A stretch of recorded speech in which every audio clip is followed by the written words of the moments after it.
जी मंदिर में भीड़ नहीं है। मेला रात को ही बिल्कुल हल्का हो चुका था। अब मेले के अंदर बिल्कुल भी भीड़ नहीं है। जो भी भगत गोगा मैडी में मंदिर में दर्शन करने के लिए आना चाहता है वो भगतजन। और मैं आप सभी भक्तों को ये भी बताना चाहूंगा कि गोगा जी का मेला कब तक रहेगा, इसका समापन कब होगा। गोगा जी का जो मेला है वो 29 तारीख को गोगा जी का जो मेला है वो समापन हो जाएगा।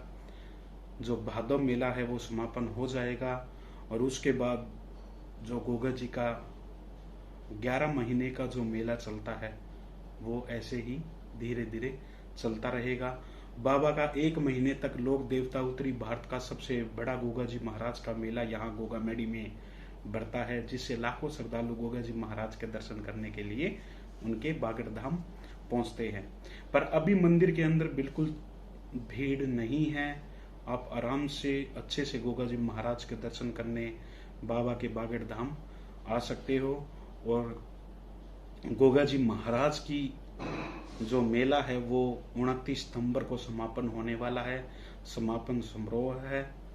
इस दिन जो मंदिर के अंदर जो पुलिस लगी हुई है, जो पुलिस के जवान लगे हुए हैं, पुलिस के जवान हैं, वो 29 सितंबर तक उनकी जो सेवा लगी हुई थी 1 महीने की वो हट जाएगी। प्रशासन भी अपने डेली काम काज में लग जाएगा, क्योंकि जब गोगा जी का मेला आता है तो आसपास पूरे डिस्ट्रिक्ट पूरे जिले का जो प्रशासन होता है वो इस मेले में उनकी सेवा मान लो या उनकी ड्यूटी मान लो, वो इस मेले में लगती है। 1 महीने तक हर विभाग का बंदा यहाँ रहता है।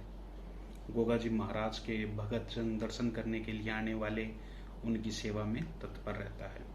तो आप सभी भक्तों को मैं यही बताना चाहूंगा कि 29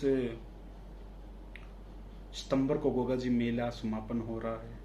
इस मेले पर आप सभी भक्तों को मैं मेरी तरफ से बता रहा हूँ, एक छोटा सा उपाय करना है। गोगा जी महाराज के आसपास आपके गांव या आसपास कहीं भी गोगा जी महाराज का मंदिर हो, उस मंदिर के अंदर जाकर आपको एक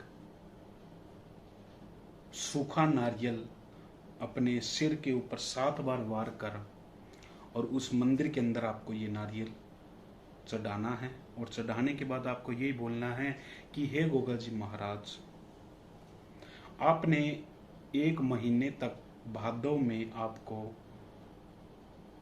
कृष्ण पक्ष की नवमी को आपका जन्म हुआ और आपने हमारे परिवार के ऊपर इतनी कृपा रखी, तो ऐसे ही कृपा आप हमारे पूरे परिवार के ऊपर बनाए रखना।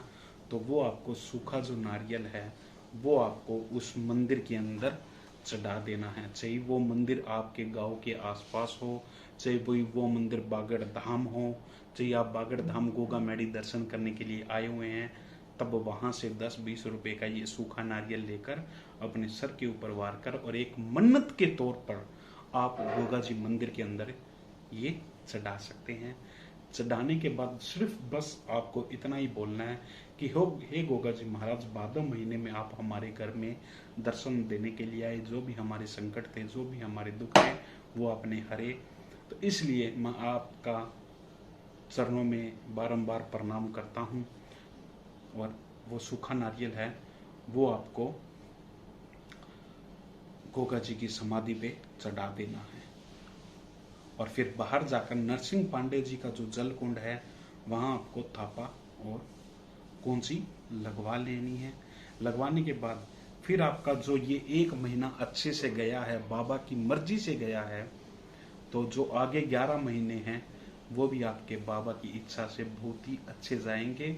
आपको बस बाबा का एक धन्यवाद बोलना है कि ए बाबा, हम आपने हमारा इतना साथ दिया, तो ये जो अमानत है ये हम हमारे तरफ से एक प्रसाद के रूप में हम आपको चढ़ा रहे हैं, ये आपको हमें करनी होगी। और गोगा जी महाराज की कृपा आप सभी भक्तों के ऊपर बनी रहे, बाबा का आशीर्वाद आप सभी भक्तों के ऊपर बना रहे, क्योंकि आप सभी भक्तों ने बहुत ही अच्छे गोगा जी महाराज के दर्शन किए। जो भगत भादव महीने में बागड़ धाम में दर्शन करने के लिए उनके पवित्र स्थान के ऊपर दर्शन करने के लिए आए थे, उन सभी भक्तों की मनोकामना पूर्ण हो, उनके परिवार की मनोकामना पूर्ण हो, उनके घर में खुशहालियाँ आए। और जो भगत गोगामेडी मेले में दर्शन करने नहीं आ सका, नहीं पहुंच सका, उनकी भी बाबा मनोकामना पूर्ण करे, जिससे गोगा जी महाराज उनको जल्द से जल्द अपने बागड़ धाम बुलाए और जो भी मनोकामना है वो पूर्ण हो जाए। जय श्री गोगा जी, जय श्री नरसिंह पांडे जी।